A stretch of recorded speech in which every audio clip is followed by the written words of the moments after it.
బడుగు బలహీన వర్గాల ఆశా జ్యోతి ముఖ్యమంత్రి వర్యులు శ్రీ నారా చంద్రబాబు నాయుడు గారికి, యువతకి ఆశా కిరణంగా నిలిచిన గౌరవనీయులు నారా లోకేష్ గారికి, వేదికను అలంకరించిన పెద్దలకి, ఇక్కడ ఇచ్చేసిన తెలుగుదేశం పార్టీ కుటుంబ సభ్యులకి, మీడియా వారికి అందరికీ కూడా నా నమస్కారాలు తెలియజేస్తా ఉన్నాను. దేశానికి స్వాతంత్రం వచ్చిన రోజు నుండి ఉమ్మడి ఆంధ్రప్రదేశ్లో అన్న నంద తారక రామారావు గారు తెలుగుదేశం పార్టీని స్థాపించే వరకు బడుగు బలహీన వర్గాలు బానిస వర్గాలుగానే మిగిలిపోయాయి. తెలుగుదేశం పార్టీ ఆవిర్భవించిన తర్వాత బడుగు బలహీన వర్గాలకి గ్రామ స్థాయి నుంచి వార్డు సభ్యుల నుంచి ఎంపీటీసీలుగా, జెడ్పీటీసీలుగా, ఎమ్మెల్యేలుగా, ఎమ్మెల్సీలుగా, ఎంపీలుగా, లోక్సభ స్పీకర్ల వరకు ఎందరో బలహీన వర్గాల వారికి రాజ్యాధికారం వచ్చింది అంటే అది మన తెలుగుదేశం పార్టీ యొక్క పుణ్యమే అని చెప్పి ఈ సందర్భంగా నేను మనవి చేస్తా ఉన్నాను. స్వర్గీయ నందమూరి తారక రామారావు గారు వేసిన బీసీ వర్గాల విత్తనాన్ని మొక్కగా కాపాడుకుంటూ ఒక వృక్షంగా మార్చి ఈరోజు 90% వరకు బీసీలని మరి నాయకులుగా చేసిన ఘనత మన నారా చంద్రబాబు నాయుడు గారిది. అదేవిధంగా బీసీ వర్గాలు అదృష్టం నిజంగా చేసుకున్నాయి. ఎందుకంటే మరి బీసీ వర్గాల ఈ మహావృక్షానికి గౌరవనీయులు నారా లోకేష్ గారు ఒక రక్షణ కవచంగా నిలవడం జరిగింది. ఎక్కడైనా దేశంలో ఏ పార్టీకైనా ఈ వేదిక మీద మీరు చూస్తే తెలుస్తుంది, ఇంతమంది బీసీలకు సంబంధించిన నాయకులు దేశంలో ఏ పార్టీకి కూడా ఉండరు అని చెప్పి చాలా గర్వంగా ఈ సందర్భంగా నేను తెలియజేస్తా ఉన్నా. ఇకపోతే ఇదే కడప జిల్లా ఒక వ్యక్తి రాజకీయాల్లోకి వచ్చారు.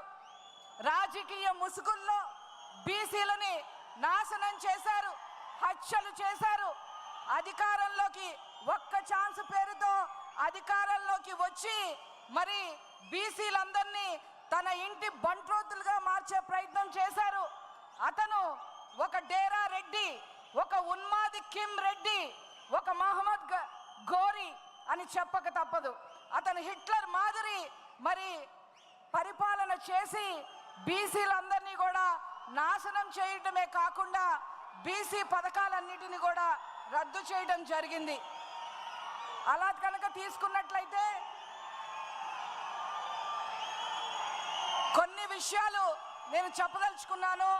మరి స్థానిక సంస్థల్లో 24% నుంచి 34% వరకు రిజర్వేషన్లు తీసుకొస్తే నారా చంద్రబాబు నాయుడు గారు బీసీ వర్గాలకి రిజర్వేషన్లు తీసుకొస్తే మరి గత ప్రభుత్వం బీసీలకి నాయకులు అవ్వటానికి వీల్లేదు అని చెప్పి 1600-800 మందిని నాయకులు కాకుండా చేసిన ప్రభుత్వం గత ప్రభుత్వం.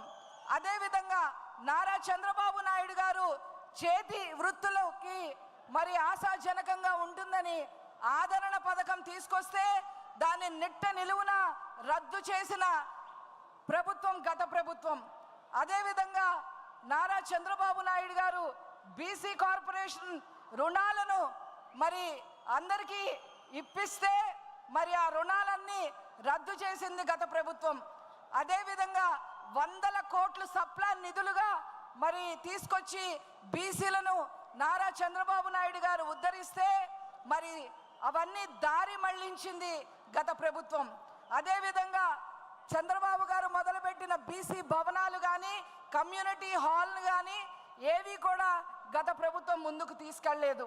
విదేశీ విద్య సైతం మరి పక్కన పెట్టింది గత ప్రభుత్వం.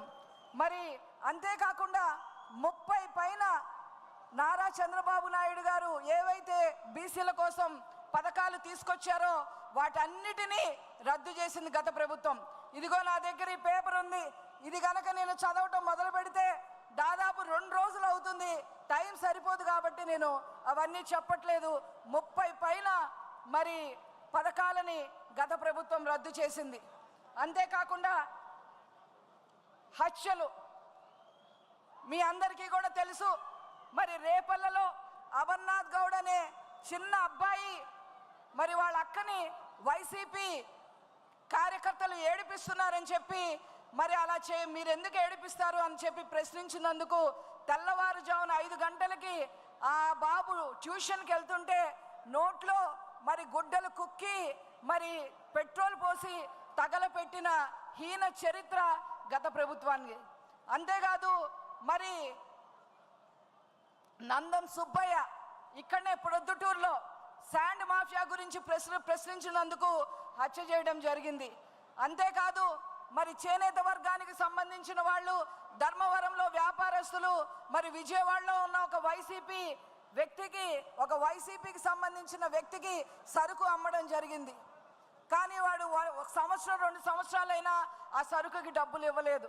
డబ్బులు ఎప్పుడు ఇస్తావు అని చెప్పి చేనేత వర్గానికి సంబంధించిన ధర్మవరం వ్యాపారస్తులు ఆ వైసీపీని వ్యక్తిని అడిగితే నా వెనక నాయకులు ఉన్నారు, నీకు డబ్బులు ఇవ్వాల్సిన అవసరం మాకు లేదు అని చెప్పి ఆ చేనేత వ్యాపారస్తుల్ని మరి వాళ్ళని హీనంగా చూసి నగ్నంగా కూర్చోపెట్టి వీడియో తీసి బయటికి వదిలారు.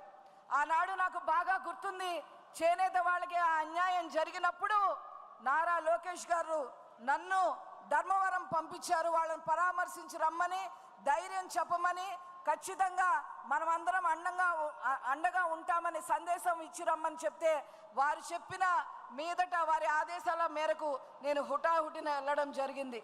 ఈ విధంగా మరి బీసీలని 74 మంది పైన హత్యలు చేసిన హీన చరిత్ర గత ప్రభుత్వానికి. ఇక కూటమి ప్రభుత్వం వచ్చిన తర్వాత మీ అందరికీ కూడా తెలిసిందే, చేనేతకి అండగా నిలిచేందుకు 200 యూనిట్ల నుంచి 500 యూనిట్ల వరకు ఉచిత విద్యుత్ ఇవ్వటమే కాకుండా జిఎస్టీని కూడా రద్దు చేయడం జరిగింది.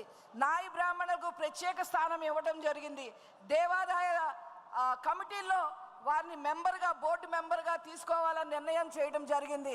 మరి 217 జీవోని రద్దు చేసి మరి మత్స్యకారులకి అండగా నిలిచింది.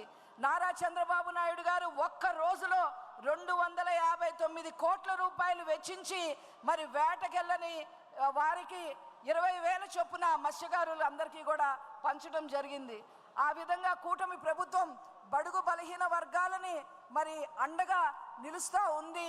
వారిని అభినందిస్తూ ఈ తీర్మానాన్ని మీరందరూ ఆమోదించవలసిందిగా కోరుకుంటూ నేను సెలవు తీసుకుంటున్నాను. Thank you.